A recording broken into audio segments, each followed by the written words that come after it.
Well, good morning, good afternoon, and good evening to all of you out there in cyberspace. This is your host, the Right Reverend Rhino, known to many as AJ Watkins by my family and co-workers and friends and fellowshippers and fellow worshipers. I want to invite you to come on to the Right Reverend Rhino show. This podcast and internet simulcast is based and predicated on biblical preaching, teaching, and reaching. I know that some of you will not like what I have to say because everybody doesn't fit everybody. Some people like Noel Jones, some people like Bishop T.D. Jakes, and some of the other greats that are out there delivering the word of God. Some like Benny Hinn, and some like Billy Graham.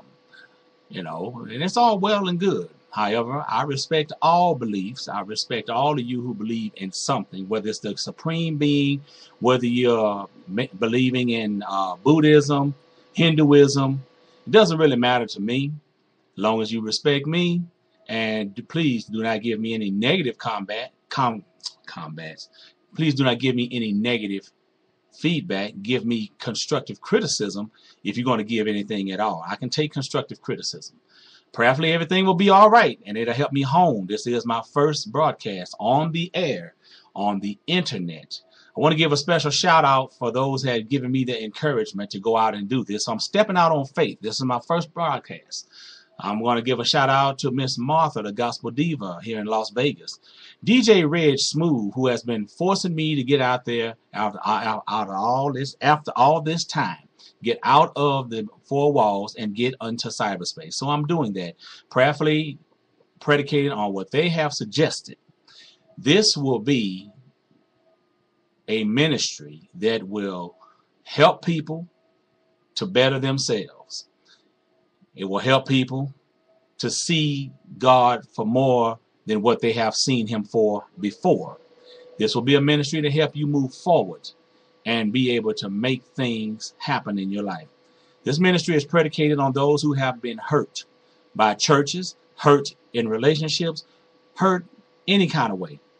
It's also the ministry's mantra is revelation, reconciliation, and subsequently restoration.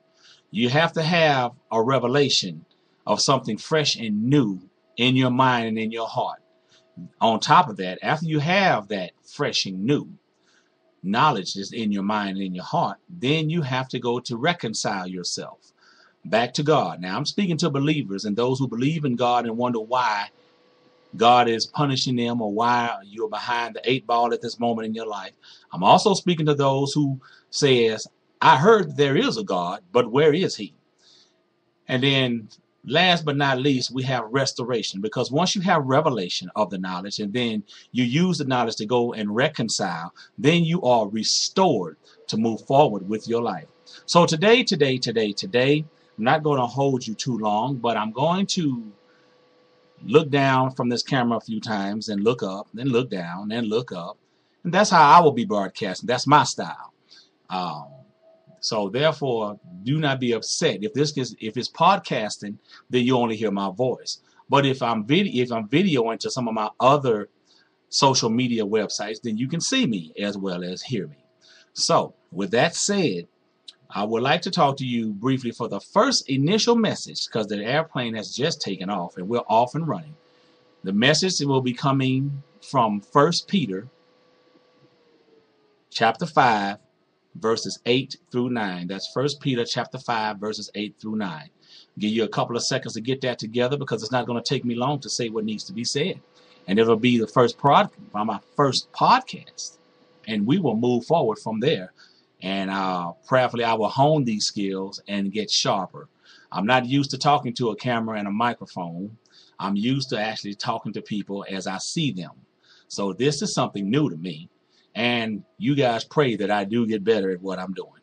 Thank you so much. I won't mess the message up, but as far as talking to the camera, I feel like I'm talking to myself. So I feel as long as I don't answer myself, I'm going to be all right. I want to give a shout out to people that have said encouraging words down through my past, and I've finally taken it to heart and to step out on faith and do this. Patrick Garcia and Myron Mosley, some of my supervisors at my job, Bruce Keylor and Dan Carter, all those guys have always said, why don't you do something with that gift? So I'm doing it now. To my fellow co-worker who is a comedian of all comedians, I think he missed his calling, Mr. LaRon Holmes. LaRon, man, if you see this thing or hear this thing, just know I'm with you 100%. Special thanks out to Squeaky, and thanks out to Dr. Henry and Dr. Starks, and all of those who are encouraging me to keep on keeping on. Special thanks to Pastor James Washington, who has shown me that I do have a far better gift, and I need to get out there and get it in so many ways. Thanks out to my friend Sam Harris, Pastor Sam Harris, and co-pastor Tony Harris, and Sam Jr., and all of those that are out there. Shout out to my goddaughter and all of those that are ripping and running all across the country. Shout out to my son Benjamin, who has been an encouraging force and a motivating factor for me to step out and do this. Shout out to Squeaky over in Los Angeles, and Danielle, and all of those over there that have done so much to say you ought to be doing this and not doing that. So with that said and done, I hope you have gotten the time to grab 1 Peter chapter 5, verse 8 through 9. And I'm going to read it, and then we're going to go from there. 1 Peter chapter 5, verse 8 through 9. Verse 8 says, "Be sober, be vigilant, because your adversary the devil, as a roaring lion, walketh about, seeking whom he may devour. Whom resist steadfast in the faith, knowing that the same afflictions are accomplished in your brethren that are in the world." Once again, it says, "Be sober, be vigilant, because your adversary the devil, as a roaring lion, walketh about, seeking whom he may devour. Whom resist steadfast in the faith, knowing that the same afflictions are accomplished in your brethren that are in the world." The same afflictions. In essence, what that is saying is that what you are going through, somebody else has already gone through or will soon go through, or also going through it. They are also going through it just like you are. So with that said and done, I want to talk to you from a subject briefly entitled, "It's How You Handle It." I want to give a shout out to Dr. Wheaton, Dr. Matthew Wheaton, down there at Balances Our Goal Ministries in fine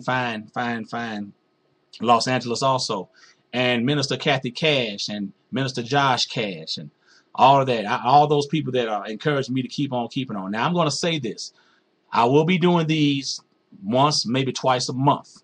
So they will be on my Facebook.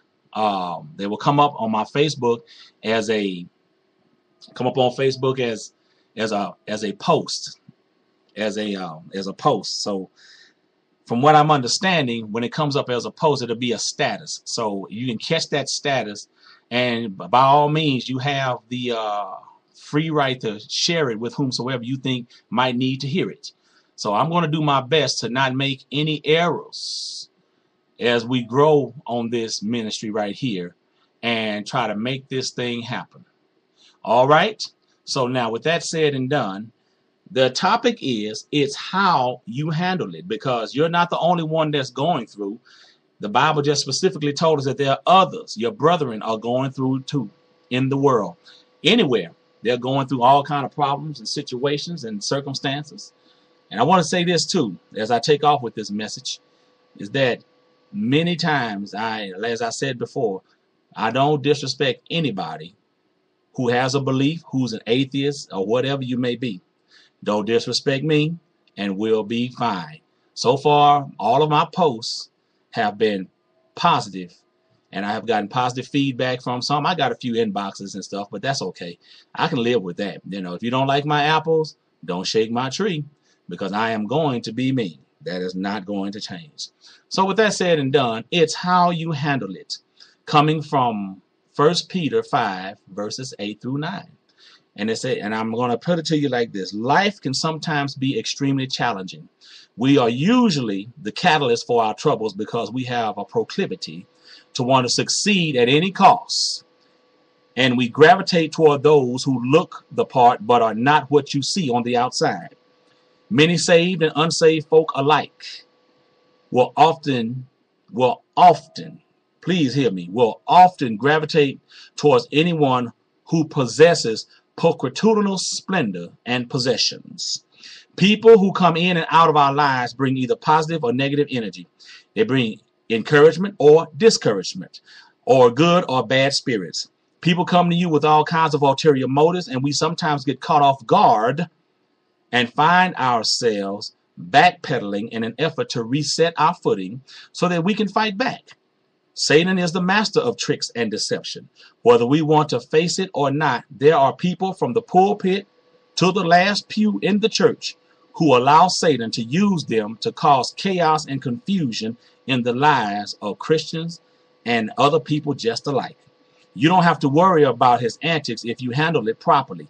It's how you handle it, ladies and gentlemen. It's how you handle it. In our text, we find Peter telling us to be sober and vigilant because the enemy is looking to wreak havoc in your life. The text speaks on sobriety and vigilance. Vigilance is another word for watchfulness. Sobriety and watchfulness is necessary and useful in the Christian's life, and one cannot exist without the other. Unless a man or woman, boy or girl, is sober in body and mind, he or she will not be watchful over themselves or others. They will not be aware of the snares of Satan and the world. If they are not on their watch and their guard, they are liable to every temptation. The Syriac version renders the words watch and be ye mindful, or remember. Watch with diligence, care, and industry, keeping a good lookout, minding and observing everything that occurs, and remembering the power and cunning of the enemy. You got to watch him, because people will come into your life and try to screw you up. The Ethiopic version renders the words as saying, be ye prudent and cause your heart to understand, referring them not to temperance of the body, but sobriety of the mind, and to a prudent conduct and behavior as having a subtle as well as a malicious enemy to deal with. That means you got to be careful, because he's going to be subtle. They're not going to always come at you where you can see it happening. They're going to come at you sometimes real smooth and easy like. It's how you handle it. If you are not watching your life closely, you can find yourself in a very uncompromising position. Satan, the enemy, is the one who is a defamer and a calumniator.